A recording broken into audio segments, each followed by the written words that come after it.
সামান্য একটা কোঠা আন্দোলন নিয়ে আমাদের প্রধানমন্ত্রী পালিয়ে যাবে দেশ ছেড়ে, এটা কি কখনো মানা যায়? না, এনাকে বাধ্য করা হয়েছে, উনি তো যেতে চায় না। বাধ্য করা কেন হয়েছে? নিশ্চয়ই ওনার কোনো অপরাধ ছিল। না না, বাধ্য করা ওনার কোনো অপরাধ নেই। এই যে কালকে 15ই আগস্ট জাতীয় শোক দিবস, আপনারা যে কোনো মাধ্যমে আপনারা ঘোষণা দিয়ে দিলেন কি এটা হবে না, এটা খুব খারাপ জিনিস।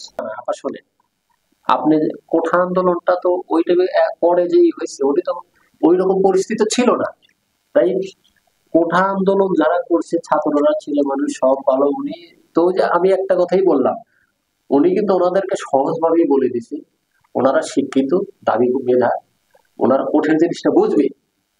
উনি অতটা মাথায় যদি ই করতো তাহলে কিন্তু চিনে যেত না। উনি যদি মনে করতো যে ওনারা যদি এরকম পেছায় দিবে, উনি কিন্তু চীন সফরটা করতো না।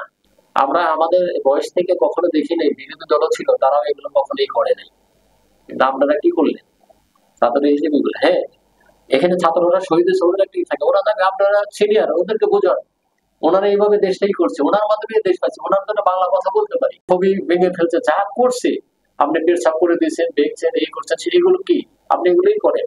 এগুলো যদি না করেন তাহলে তো আপনি কেমন, আমি বুঝতেছি না। আর আপনি আমার পক্ষ থেকে আমি মনে করবো যে আপনি যেটা করছেন এই শোক দিবস, এটা তুলে নেওয়া উচিত।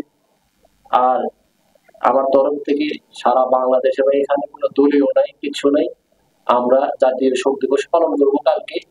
আর যারা শহীদ হয়েছে, এরা তো 15 আগস্টে শহীদ হয়নি, তার আগে হয়েছে, আমরা এদেরটাও ওই রকম সম্মান দিব, তাই তো? আমরা এদেরটা এই মাসেই ওইভাবে সম্মান দিব, যারা আছে তাদেরকে আমরা ওইভাবে কি করবো, আমরা তাদের দাবি দেওয়া ঠিক আছে, কিন্তু আমরা এদেরটা যেরকম করে আসছি ওদেরটা ওইভাবেই করবো।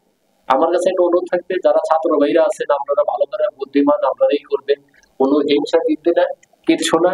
আপনারা আমাদের সন্তান, এখানে আপনারা এটা করতে গেলে আমাদের দেশ আরো পিছিয়ে যাবে, অনেক পিছিয়ে যাবে। এখানে আপনারা বুঝবেন, আপনারা লেখাপড়া করতেছেন, রাজনীতি দলীয় কেউ ছাড়া এগুলা করতে পারবে না, এগুলো কেউ করা সম্ভব না।